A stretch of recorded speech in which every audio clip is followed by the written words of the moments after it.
Okay, thank you.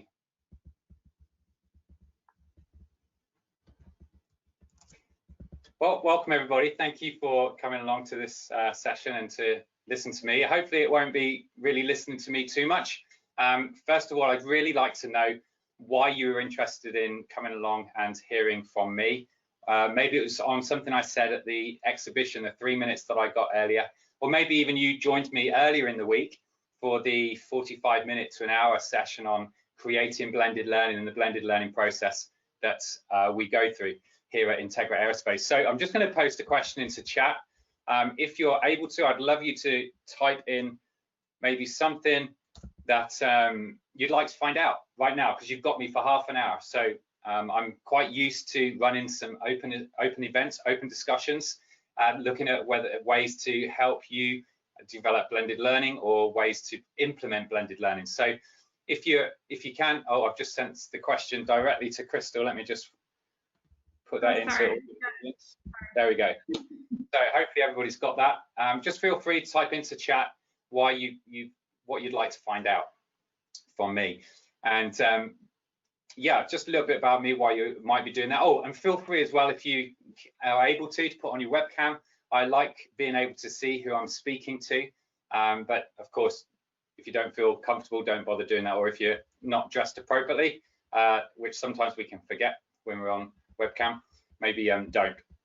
All right, so a little bit about me. I trained as a pilot from a very early age. I was very passionate about aviation. When I was 14 years old, cleaned aircraft at a local flying school in return for 10 minutes flying time for a day's work. So I'd work 6 Saturdays, then go fly, and eventually gained my private pilot's license in Kansas, over there with you guys. And then went on to work for an A&P outfit and gained my A&P license as well. And then after that, worked for KLM UK Engineering as a technical instructor and took over all of their online training and implemented a virtual learning environment to teach aircraft engineers all over the world Part 66 license. So that brought me up till about 8 years ago. And then 8 years ago, I decided to set up Integra Aerospace because I could see that there was a real need to create training that engineers, mechanics, anybody working in aviation maintenance would feel inspired by, and training that would engage them, it would encourage them, and motivate them to become great engineers. And from my flying days, I could see a lot of resources out there for pilots, especially in the States. But what I couldn't find so much of really was great training for mechanics who needed that inspiration, a bit more inspiration as they went through their career.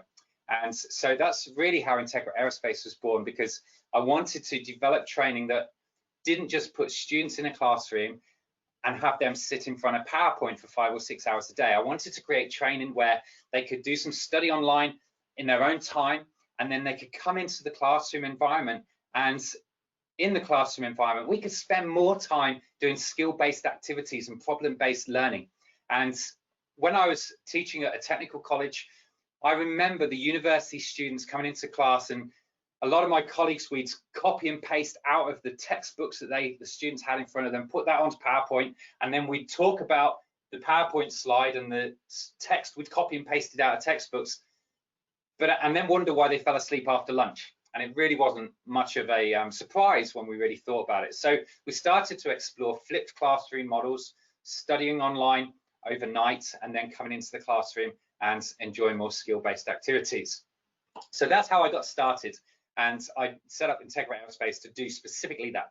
Work with training organizations, trainers, trying to empower trainers to move away from only delivering on over a PowerPoint, and working with maintenance organizations, Part 145 organizations, to create compliance and competency-based training courses that were very tailored and bespoke to that specific organization, rather than general compliance training courses. So I have, in a little while, I've got an example to show you, and it's the story that I told during the week at the conference in one of the sessions, but I'll show you that in a moment. We've had a question come in. Okay, can you point out to any research data available on the effectiveness of blended learning? Yes, I will be able to do that. I haven't got it immediately to hand, so if you'll bear with me, I've got you, or we're actually connected on LinkedIn. So I'll make sure that I get that sent over to you. And also I'll send that information to Crystal as well, so that Crystal can send it out. All right, so blended learning. I think for me and Integra Aerospace, we were approached about 3 years ago by a company, SR Technics, a Swiss company, and I was speaking to the director of maintenance. He said, Sam, he said, we do a good job, but when we've got a number of line stations all over the United Kingdom, and when you go to one line station, they do certain things well, and they uphold our standards, our expectations well in this area.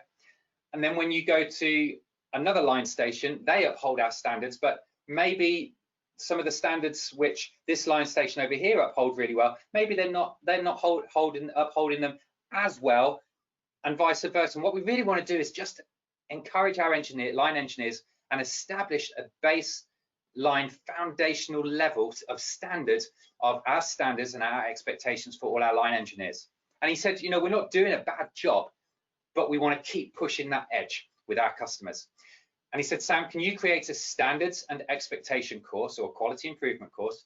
And can you create it in a way that really just motivates our engineers? So I came away and I said, we sat down as a team and we said, yes, what we're going to do is we're going to create a blended learning course. We're going to put the knowledge online, and we're going to film common procedures. So the use of visual alerting kits, the toolbox control or tool control procedure, and we're going to film a walk round check on an A320. We're going to dramatize it exactly according to your standards, according to your workplace instructions.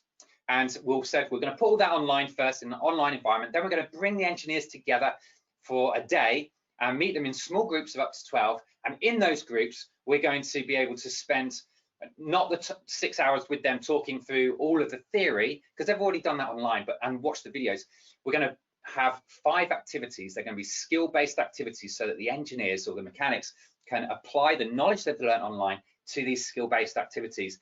And the activity is going to take place in groups. And after the group activity, we're going to bring everybody back together and get discussion going and get people up and moving around the rooms and using flip charts to write their ideas down and get discussion going around how we as individual mechanics and engineers, how we as an organization, and how we within the whole entire aviation industry can uphold standards and expectations that the company, the flying public, and personally we might have. So let me share with you the online course that we put together. Crystal, can I share? Yep, you can. Hang on, give me 1 second. Thank you.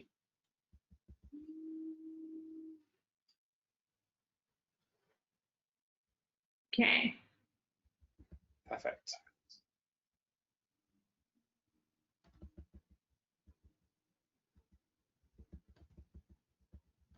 That's better. Great. Here we go.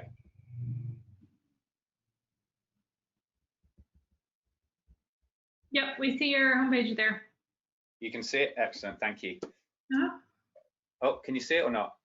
Yep, we can. Great. Thank you. I just had a message up saying I needed to approve it. Okay, so the engineers, this is in a virtual learning environment called Moodle. And to be honest, we use Moodle at the start of setting out Integra Aerospace because it's open source. So it didn't really cost us anything to implement it. And we know that a lot of universities and colleges around the world use it. So this is what the engineers saw. They logged on, they saw welcome to this course.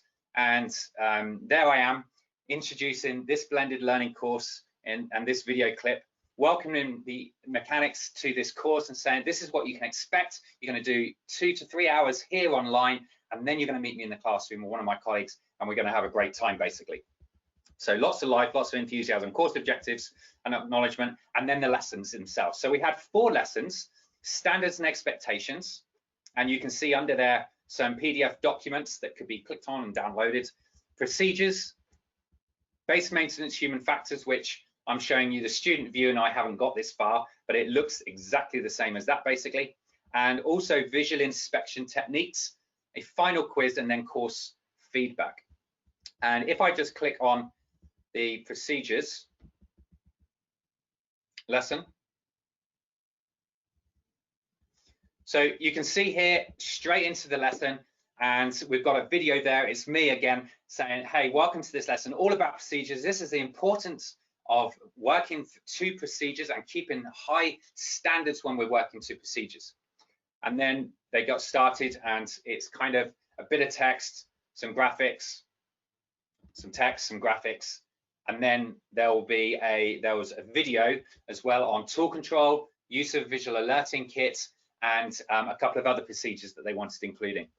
So you can see that this is what the mechanics were viewing, and they worked their way through this. The feedback at the end of the course, after they've been through the online course, was really important. So we always get feedback at the end of the online portion, and we get feedback at the end of a practical classroom session, because the feedback can be quite different, and we're always continually or looking to continually improve. Okay, so that's just a very quick snapshot of how that works. Now, I want to stop my share. Excellent, so I should be back in the room. So alongside that, the mechanics would then meet us in a classroom, and we would work through these notes. Now, oh, Crystal, am I still sharing?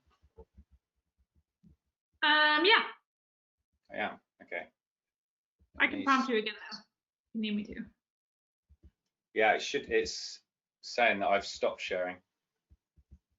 Ah, okay. All right, let me, so in class we had a number of activities. So you'll notice something about these books, and we do this on purpose. They're really thin. There's not much theory in these at all. That's because we're a big believer of level 1 and even level 2 theory being in the online environment. And what's really important is to make it as interactive and as energetic as possible, and to be as passionate as possible.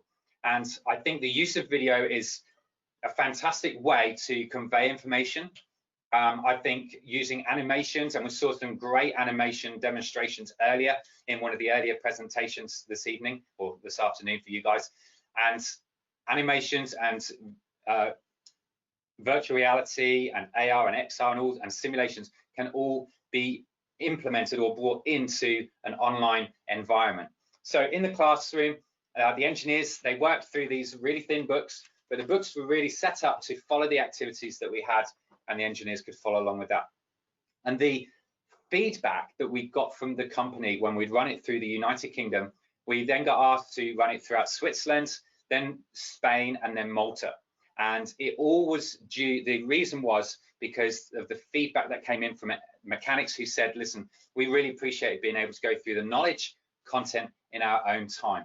And that is one of the biggest reasons why we are such big believers on blended learning. The other thing about capturing and subject matter experts in video is that once you've captured subject matter experts in video, you've got that as an evergreen asset that you can use time and time again. And I wasn't the only person who went to facilitate or deliver the practical course part of the course. I had a colleague who I sent out, and he was a very experienced engineer, but he'd never taught in class before. He'd never been an instructor. And I said, I'd set him up with some facilitator notes that followed the activities in here. And after observing him for a day and inputting a little bit into him, he then led about 5 weeks of these courses, day courses. And he said to me, he said, Sam, he said, I've thoroughly enjoyed it. And one of the reasons he said I thoroughly enjoyed it was because I didn't have to learn loads of theory, stand in front of a PowerPoint and necessarily be the expert in the room, because I knew that the engineers and mechanics had already studied the knowledge online. So that's one of the other benefits of blended learning.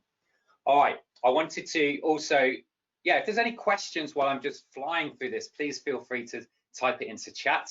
I'm particularly interested if you are implemented blended learning. I'd love to know what one of your biggest challenges is, because I like answering questions like that on the spot. And the next product I'd like to show you, and I'd like to show you a 1-minute video trailer here for this. And this is the continuous human factors that I mentioned earlier that comes in a box. So I'm going to queue up the video and set this going. Okay, Crystal, can I share? Yes, I can. Great.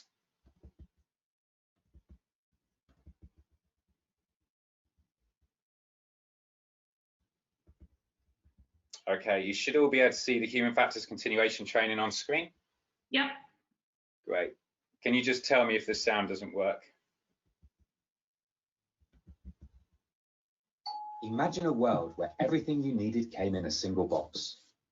Our Continuous Human Factors program is unlike anything you've seen before. Everything you need to meet compliance is delivered to you, full of content tailored to your needs. A freshly tailored package is sent to you every 6 months, ensuring topics covered are current and relevant. Firstly, a set of posters are provided, displaying the topics most relevant to your needs. Then, the program continues with a short, tailored online course, including video content and quizzes that can be completed in the office or on the go. This content is then reinforced by in-person toolbox chats, where ideas are discussed and fed back to us. We then take your feedback and generate reports so that you don't have to. You can be confident that your teams are aware of and discussing ways to reduce the current human factors they experience. Continuous human factors to compliance and beyond.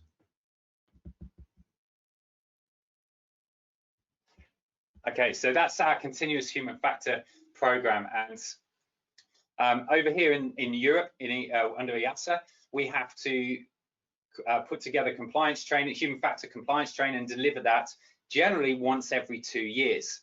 And what we found by looking at that and also being part of maintenance error investigations was that a lot of times just touching on human factors once every 2 years just really wasn't cutting it. It wasn't making a significant dent in trying to drive down maintenance error.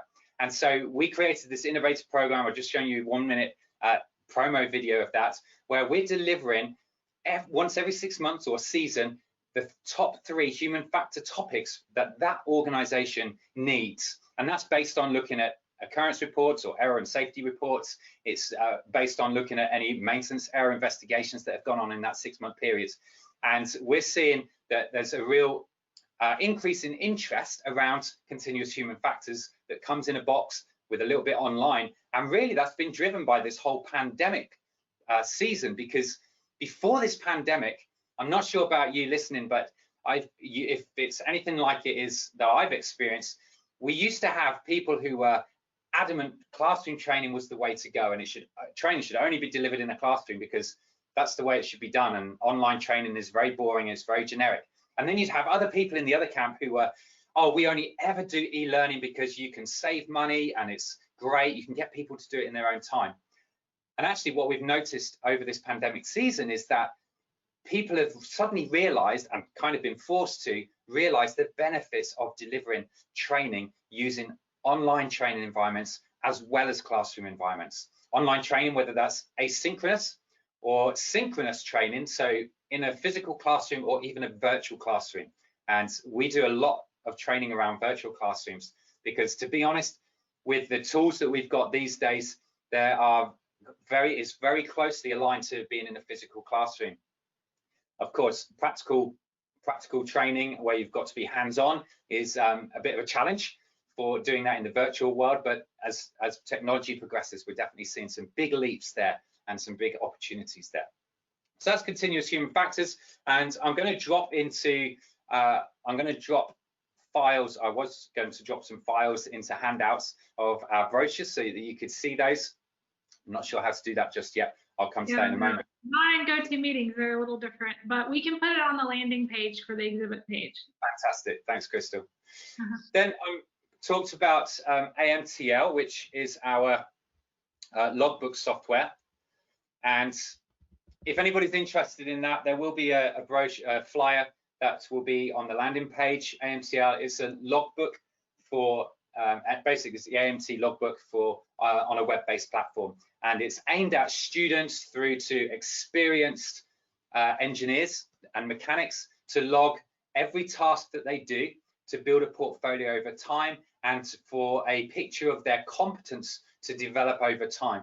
And as well as that, we can also, we've got a portal for Part 145 and maintenance organizations and colleges and training universities can plug into there as well to view the collective data of their students or their team of mechanics who are in their organizations. And it also is is going to be opened up to recruitment agencies as well.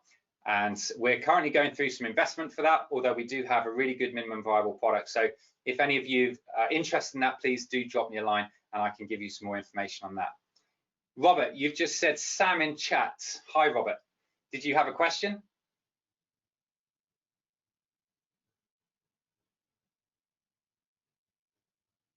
Ah, excellent. Yes, the Kahoot presentation, I think that was with Sean. Was that with Sean? I think it was with Sean. Yeah, very good as well. I definitely was playing along with that on my phone. So Kahoot is a great tool. I'm going to be using Kahoot.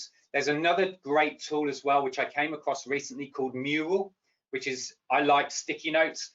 Mural allows you to move sticky notes around virtually. So doing group activities in breakout rooms, so is a fantastic way to then involve Mural and have your small groups of students in various breakout rooms moving those around a sheet of paper, a virtual paper. And something that I do feel quite strongly about is whenever you're thinking about delivering live virtual classroom, that you, before you get fixated on a platform to use, unless your IT department's dictating it, I would always encourage people to list out the features that you want to use. So if you want to deliver a live virtual classroom, when I do, I'm always asking my students to put their webcams on so I can actually see you like I do in a physical classroom. Otherwise, it's a bit like them putting their paper bag over their head whenever I share a PowerPoint presentation.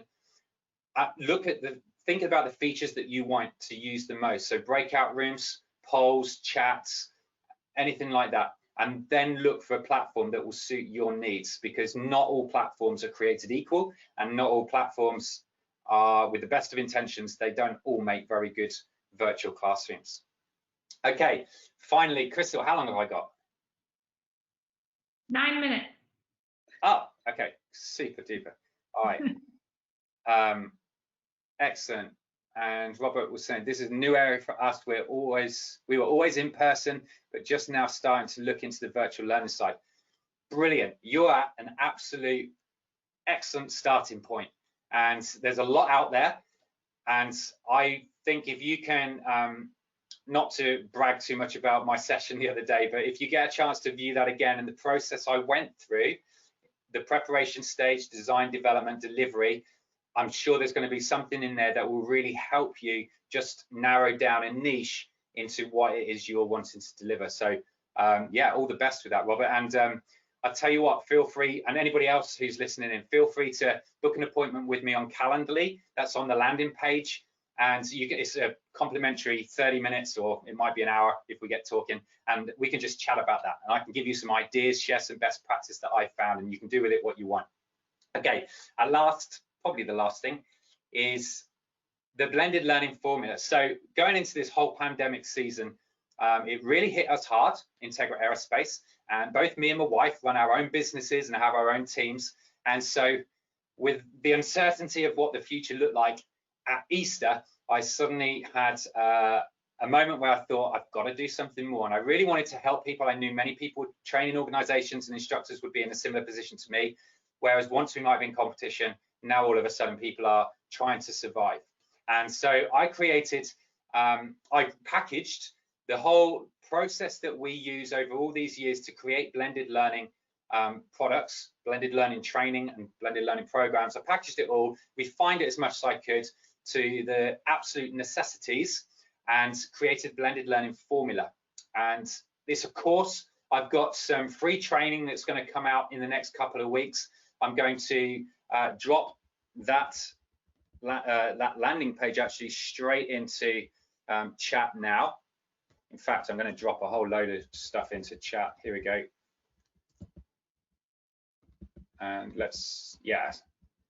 So there's a whole load of stuff just gone there into chat. Sorry, it looks like it's all bumped up. But the blended learning formula, there's free training, and it puts you on a list that I've got of people who are interested. I'm going to deliver some free training. I'm going to tell you a bit more about the bigger package, the blended learning formula. And I've had a few people go through that, but it was just a way that we could really help the wider community at this time, knowing the benefits that we've had from blended learning. Okay, Crystal, unless anybody's got any more things they want to ask me in chat. This has actually been a really mild session. I haven't had any really hard questions that I've not been able to answer, apart from the first one. Oh yeah, I did have the first one. Crystal, we were going to do the door prizes, and it's a really narrow audience tonight. So if anybody's interested in these, to be honest, yeah. So we've got the blended learning strategy session. In fact, I think I'll give one of those away to Robert if he wants it. Perfect, Robert. So that will up the 30 minutes to about 2 hours if that works for you. And I've got another one, Crystal, experiencing a, let's go with this one. Effectively deliver live virtual classes. This is where I give you some input on how we've found that you can keep mechanics, keep students engaged for up to 6 hours a day through live virtual classroom. And people have been a bit amazed sometimes, certainly in my area of the world, that I've been able to do that, but we have. And it's really through just planning and thinking, how would I like to stay engaged for a whole day? So we've got that. I've also got a human factor the live virtual human factor day as well, and that's over Zoom. And I'm more than happy if any of the 10 people who are tuned in would like to join me for that. It's complimentary. Just send me a message, tell me you're in this session, and we won't bother spinning the wheel. The next time I've got a session running, I'll just invite you in. Yeah, and you know what I would love to do, Sam, is when we send this around to the membership, we might put a little game in there and let it be a raffle to the membership and figure out how to be creative with that. So yeah, we'll take on that. Cool, thanks. That's it. Thank you. All right, thanks, Sam. That was great. It's been great hanging out with you this week. Yeah, likewise. I've thoroughly enjoyed it. Thank you. It's actually been the highlight probably of this whole pandemic season. Oh, so, well, hey. The whole week. Yeah. Spreading love. I know, and it's like 9 p.m. there now, right? So you're probably ready. Yeah, it is. Oh, if anybody wanted, there was the Zoom link as well, Crystal, that I'll just quickly copy and paste it. If anybody wanted to jump into Zoom now, I don't want to take you away from the other sessions. You could always just jump in, say, hey, can I come back at 12 o'clock your time, midnight? And I'll be around. So yeah, I'll jump over there right away. And if anybody is around, feel free to see me there. Well, it's a Friday night and you've had a big week, so I'm hoping you're going to be at least on the porch with, a beer in your hand or something. That would be nice. One more hour, and that's where I'll be. Thank you. Okay, cool. Thanks, Sam. Thank you. Bye-bye. Bye.